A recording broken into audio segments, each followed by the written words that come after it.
Кулында гармоны булар, әүзе җырсыз моңсыз тора алмас.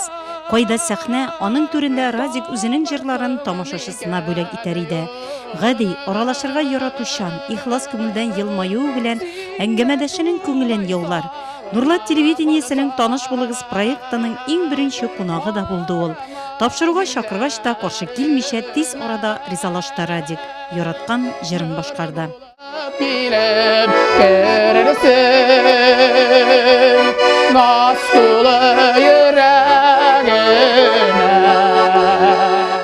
Радик біздің көз алдында күршеде өсті. Бик актив, музыка сүйүчәние. Әнисенә ярдәм итте. Матур гына семья кырды. Балалар үстерделәр. Ким ярдәм сораса, бар кешегә ярдәм итә торган булып иште ул. Кеше Радикның рухына дога кылудан башланды. Кулына гармонын тоткан килеш, елмайып төшкән фотосына карап, күңел һич кенә дә аның инде 3 ел арабызда юклыгына ышанмый. Сәхнә түренә куелган гармоны гына моңсуланып тора сыман. Эшкерсез, гади, кешелекле, һәр кемгә ихтирамлы, ярдәмчел иде. Тормышын җырсыз, моңсыз күз алдына да китерә алмаган. Мәктәптә укыган елларда ук мәдәни тормышта актив катнашкан.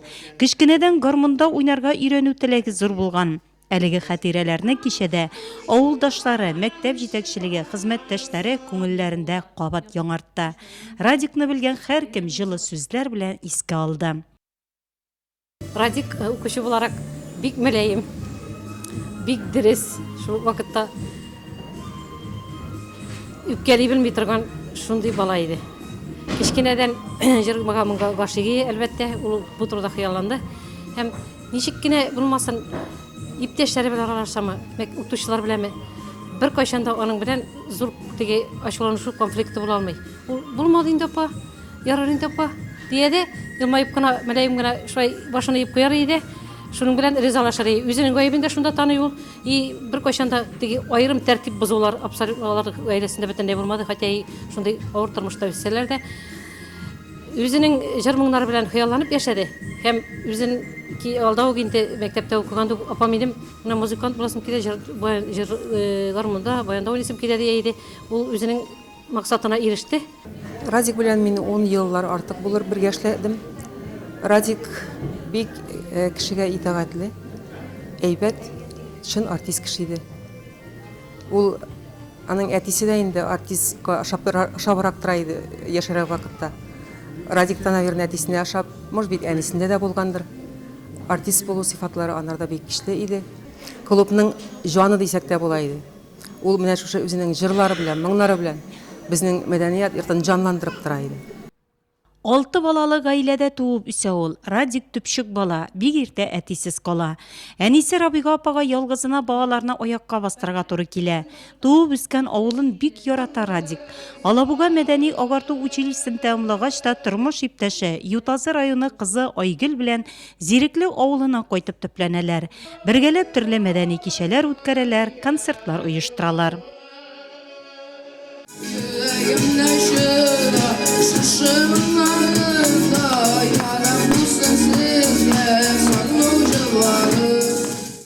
Радик гаиләдә бик кызыклы кеше иде инде ул безнең.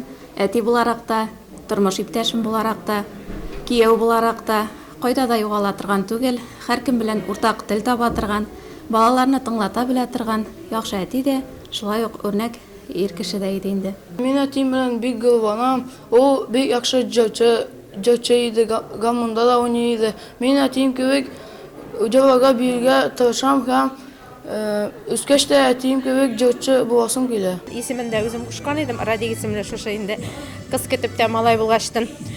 Инде һәр вакытта да ул безнең иркә иде инде, без аны бөтенебез дә ярата торган идек, карый торган идек инде. Әнинең дә иң сөекле, иң яраткан балаларының берсе булгандыр дип уйлыйм, потому что төпчек бала бит инде.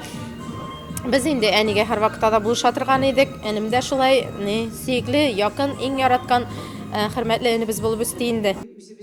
Иске алу кичәсендә җирле шагыйрә Татарстан Республикасы Язучылар берлеге әгъзасы Фәүзия Мөхәммәтова Радик Хәйбуллинга багышлап язылган шигырен укыды.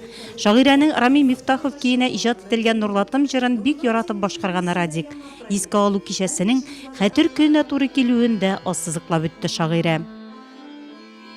Яшьли киттең, ләкин үзеңнән соң калды синең якты исемең.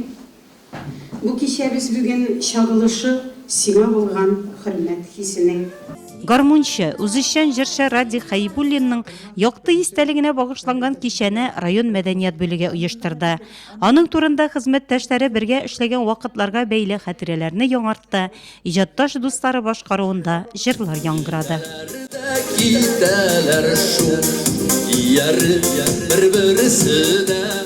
Үзе эшләгән мәдәният йортында Радик безне матур итеп гармунда уйнавы һәм җырлары белән каршы алып, озатып кала иде дип искә алдылар бүгенге хәтер кичәсендә аны белгән һәркем. Әйе, кеше китә, аның турында якты хатирә кала. Радик Хәйбуллин турында, үзе турында матур хатирәләр, аның җыры моңлы итеп гармунда уйнавы калды.